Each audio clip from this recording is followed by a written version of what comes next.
নমস্কার বন্ধুরা, আর গরম খাবার চ্যানেলে আপনাদের সবাইকে স্বাগত জানাই। আজকে আমি সুজি আর আলু দিয়ে খুব সুন্দর একটা মুচমুচে স্ন্যাক্স রেসিপি আপনাদের সঙ্গে শেয়ার করছি। সকাল বা বিকালের নাস্তায় বা জল খাবারে আপনারা কিন্তু বাচ্চাদেরকে করে দিতে পারবেন এই সুস্বাদু এই স্ন্যাক্স রেসিপিটা। একদম মুচমুচে রেসিপিটা করতেও বেশি উপকরণের প্রয়োজন হয় না বন্ধুরা। একদম ঘরে থাকা কিছু সামান্য উপকরণ দিয়ে কিন্তু রেসিপি হয়ে যাবে। একদম কুড়মুড়ে একটা রেসিপি, কিন্তু বাচ্চারা কিন্তু খুব সুন্দরভাবে দেখবেন খেয়ে নেবে। তো ভিডিওটা পুরোটা দেখবেন। আমার চ্যানেলে যদি নতুন বন্ধু হয়ে থাকেন, আমার চ্যানেলটিকে সাবস্ক্রাইব করে দিয়ে পাশে থাকবেন, পাশে থাকা বেল আইকনটি বাজিয়ে দেবেন। যখনই আমি কোনো ভিডিও নতুন আপলোড করব আপনারা কিন্তু পেয়ে যাবেন, সাথে সাথে পেয়ে যাবেন। আর প্রথমে দেখেন একটা চুলায় একটা প্যান বসিয়ে দিয়েছি, এর মধ্যে 1 কাপ জল দিয়েছি, এর মধ্যে আমি পরিমাণ মতো হাফ চামচ লবণ দিয়েছি, এর মধ্যে কিন্তু 1 কাপ সুজি দিয়ে দিচ্ছি। আর সুজিটা কিন্তু কাপের পরিমাণটা একটু বেশি আছে, তো 1 কাপ আপনারা বুঝে নেবেন, তো এই কাপটা মেপে দেবেন। আর প্রথমে কিন্তু আমি 1 কাপ জল দিয়েছি, এইভাবে দিয়ে কিন্তু এবার নেড়ে চেড়ে সুজিটা যেন ফুলে যায়। তো সুজিটা একটু নেড়ে চেড়ে জলটা যখন দেখবেন শুকিয়ে আটা আটা হয়ে যাবে, তখন আমি চুলা থেকে নামিয়ে নেব একটা প্লেটের মধ্যে। এবার কিন্তু আমি একটা প্লেটে নামিয়ে নিচ্ছি, আর নামিয়ে কিছুটা ঠান্ডা করে নেব। সাথে সাথে কিন্তু একটু গরম থাকবে, তো গরম অবস্থায় কিন্তু এই ডোটা তৈরি করতে হবে। তো আমি এখানে একটা ডো তৈরি করব। তো মোটামুটি ঠান্ডা হয়ে গেছে, হাতে ধরা যাচ্ছে, এই সময় কিন্তু এই ডোটা তৈরি করতে হবে। হাতে ভালো করে এইভাবে মেখে নিতে হবে।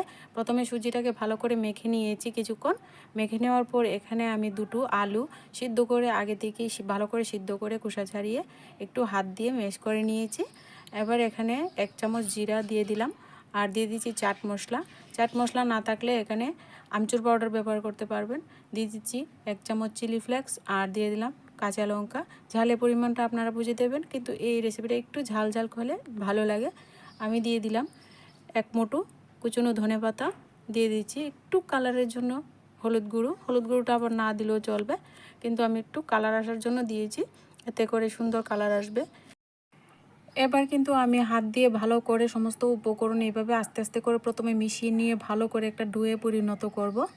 তো এই কাজটা কিন্তু একদম আস্তে আস্তে করবেন। আর ভিডিওটা যদি ভালো লাগে অবশ্যই বন্ধুরা চ্যানেলের পাশে থাকবেন, লাইক করবেন ভিডিওতে। আপনাদের একটা লাইক কিন্তু আমার দেখলে খুব ভালো লাগে, তো অবশ্যই একটা লাইক করবেন। কিছুক্ষণ পর দেখুন বন্ধুরা, একেবারে সুন্দর একটা ডোয়ে কিন্তু পরিণত করে নিয়েছি। আর একবারে সোজা একবারে সহজ একটা রেসিপি বন্ধুরা, আপনারা ঝটপট কিন্তু যে কোনো কাউকে কিন্তু বাড়িতে আসলে কিন্তু তৈরি করেও খাওয়াতে পারবেন এই রেসিপিটা। আর খুব ভালো লাগে বন্ধুরা, একদম সর্ষের সঙ্গে পরিবেশন করলে তো আরও ভীষণ ভালো লাগবে। আর দেখো এভাবে ডোয়ে পরিণত করে এবার আমি হাতটা ভালো করে ধুয়ে নিয়ে এবার কিন্তু একটু তেল নিয়ে নিচ্ছি হাতের মধ্যে।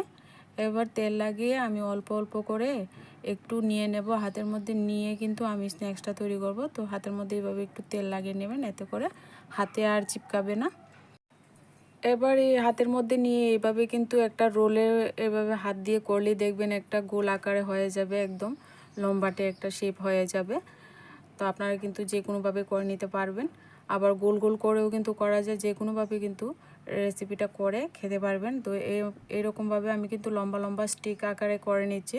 তো আপনারা আপনাদের পছন্দ অনুযায়ী ছোট বড় করে নিতে পারবেন। তো এইভাবে সমস্ত আমি স্ন্যাক্সগুলি বানিয়ে নেব প্রথমে। দেখো বন্ধুরা, সমস্ত স্ন্যাকগুলি আমি প্রথমে বানিয়ে একটা প্লেটে নিয়ে নিয়েছি, তারপর কিন্তু এবার ভেজে নেব। আর চুলায় আগে থেকে কিন্তু আমি তেল গরম হতে একটু বসিয়ে দিয়েছি। এত বেশি পরিমাণে তেল লাগে না, কিন্তু মোটামুটি একটু ডুবে থাকে এরকম পরিমাণে একটু তেল দেবেন, এতে করে কিন্তু স্ন্যাক্সগুলি খুব সুন্দর ভাজা হয়ে যাবে। আর তেলটা একটু মোটামুটি গরম হয়ে গেছে। এবার আমি স্ন্যাক্সগুলি প্রথমে কিছু অল্প পরিমাণে দিচ্ছি, আমি দুবারে কিন্তু ভেজে নেব। একবারে ভাজা হবে না, তো তার জন্য কিন্তু দুইবারে আমি ভেজে নেব স্ন্যাক্সগুলি। তো যতটা সম্ভব নেবে প্যানের মধ্যে ততটাই আমি দিব। দিয়ে এবার চুলা রাসটাকে আমি প্রথমে লোতে রেখেছিলাম, তো একটু হাই করে দিয়েছি, এত বেশি হাই করিনি বন্ধুরা, মিডিয়াম আছে। এবার কিন্তু স্ন্যাক্সগুলিকে ভেজে নেব। একটু যখন হালকা ভাজা হয়ে যাবে তখন কিন্তু এইভাবে একটু উলট পালট করে দেবেন, একটু পর পর একটু এইভাবে ঘুরিয়ে ঘুরিয়ে দেবেন, দিয়ে কিন্তু 10 মিনিটের মতো কিন্তু লাগবে ভাজাটা হতে। তো একটু চুলার আঁচটাকে লোতে রেখে কিন্তু আস্তে আস্তে ভাজবেন, তাহলে কিন্তু একদম কুরকুরে ভাজা হবে, আর নইলে কিন্তু ভিতর থেকে উপর থেকে পুড়ে যাবে আর ভিতরটা একেবারে হবে না, একটু টেস্ট কম লাগবে।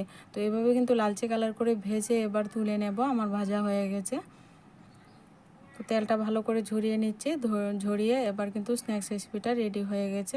দেখুন কত সুন্দর মুচমুচে হয়ে গেছে। আমি কিন্তু ভেঙেও দেখাবো, আর আমি কিন্তু বাকিগুলিকেও এইভাবে ভেজে নেব। তো বন্ধুরা দেখলে তো বন্ধুরা কত সহজ, আর কত সহজে কিন্তু 1 কাপ সুজি আর 2টো আলু, বাড়িতে সবারই থাকে এইসব উপকরণগুলি।